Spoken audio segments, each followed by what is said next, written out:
মাত্র $1 মিলিয়ন বাজেটে নির্মিত হয়ে বিশ্বব্যাপী $108 মিলিয়ন বেশি আয় করেছে হরর চলচ্চিত্র অবসেশন। বাজেটের শতগুণের বেশি আয় করে ছবিটি এখন হলিউডের সবচেয়ে আলোচিত সাফল্যগুলোর একটি। আরও বিস্ময়কর বিষয় হলো ছবিটির নির্মাতা ক্যারি বার্কার মাত্র ২৬ বছর বয়সী একজন ইউটিউবার, যিনি কয়েক বছর আগেও ইউটিউবে কমেডি স্কেচ ভিডিও বানাতেন। বন্ধু কুপার টমলিনসনের সঙ্গে দ্যাটস এ ব্যাড আইডিয়া নামের ইউটিউব চ্যানেলে কাজ করতে গিয়েই চলচ্চিত্র নির্মাণের বিভিন্ন দিক শিখেছিলেন বার্কার। ইউটিউবকেই তিনি নিজের ফিল্ম স্কুলের বাইরের ফিল্ম স্কুল বলে উল্লেখ করেছেন। ২০২৪ সালে মাত্র $800 বাজেটে নির্মিত তার প্রথম চলচ্চিত্র মিল্ক অ্যান্ড সিরিয়াল ইউটিউবে ভাইরাল হওয়ার পর নজরে আসেন তিনি।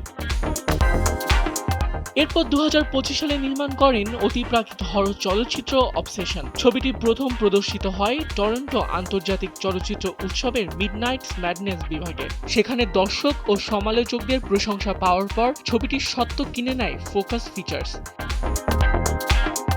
মুক্তির আগে বিশ্লেষকদের ধারণা ছিল প্রথম সপ্তাহে ছবিটি $8 থেকে $10 মিলিয়ন আয় করতে পারে। তবে সব পূর্বাভাস ছাপিয়ে প্রথম সপ্তাহেই ছবিটি আয় করেছে $17.2 মিলিয়ন।